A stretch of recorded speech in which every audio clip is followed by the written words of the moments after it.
Unconverted men walk over the pit of hell on a rotten covering. And there are innumerable places in this covering so weak that they will not bear their weight. And these places are not seen. The arrows of death fly unseen at noonday. The sharpest sight cannot discern them. God has so many different, unsearchable ways of taking wicked men out of the world and sending them to hell that there is nothing to make it appear that God had need to be at the expense of a miracle or go out of the ordinary course of its providence to destroy any wicked man at any moment.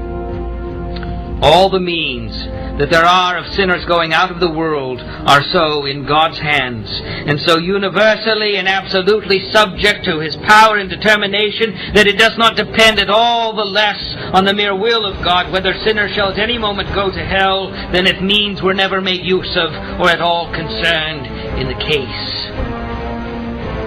8.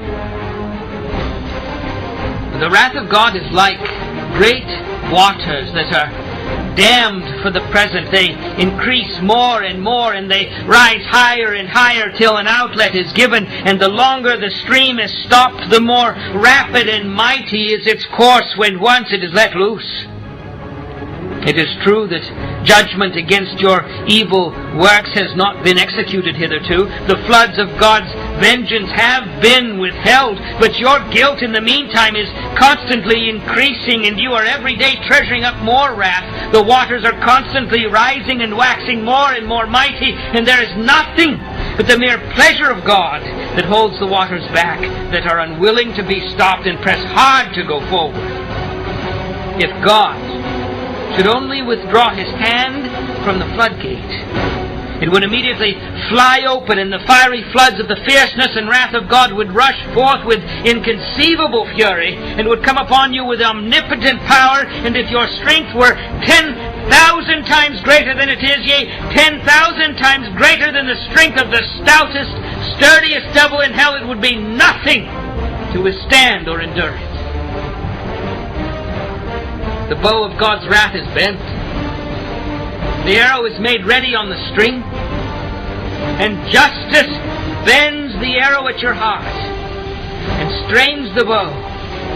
And is nothing but the mere pleasure of God, and that of an angry God, without any promise or obligation at all, that keeps the arrow one moment from being made drunk with your blood. It is an everlasting wrath. It would be dreadful to suffer this fierceness and wrath of Almighty God one moment, but you must suffer it to all eternity. There will be no end to this exquisite, horrible misery. When you look forward, you shall see a long forever, a boundless duration before you, which will swallow up your thoughts and amaze your soul, and you will be absolutely despairing of ever having any deliverance, any end, any mitigation, any rest at all. You will know certainly that you must wear out long ages, millions of ages, in wrestling and conflicting with this almighty, merciless vengeance. And then when you have so done, and when so many ages have actually been spent by you in this manner, you will know that all is but a point to what remains. So that your punishment will indeed be infinite. Oh, who can express what the state of a soul in such circumstances is? All that we can possibly say about it gives but a very feeble, faint representation of it. It is inexpressible and it is inconceivable. For who knows the power of God's anger? How dreadful is the state of those that are daily and hourly in the danger of this great wrath and infinite misery. But this is the dismal case of every soul in this congregation that has not been born again. However moral, however strict, sober, and religious they may otherwise be. Oh, that you would consider it, whether you be young or old. There is reason to think that there are many in this congregation now hearing this discourse that will actually be the subjects of this very misery to all eternity. We know not who they are. or in what seats they sit, or what thoughts they now have. It may be they are now at ease and hear all these things without much disturbance, and are now flattering themselves that they are not the persons, promising themselves that they shall escape. If we knew that there was one person, and but one in the whole congregation, that was to be the subject of this misery, what an awful thing would it be to think of.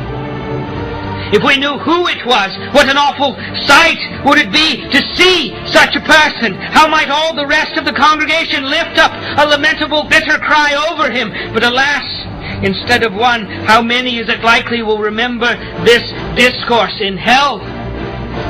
And would it be a wonder if some that are now present should not be in hell in a very short time, even before this year is out? And would it be no wonder if some persons that now sit here in some seats of this meeting house in health and quiet and secure should be there before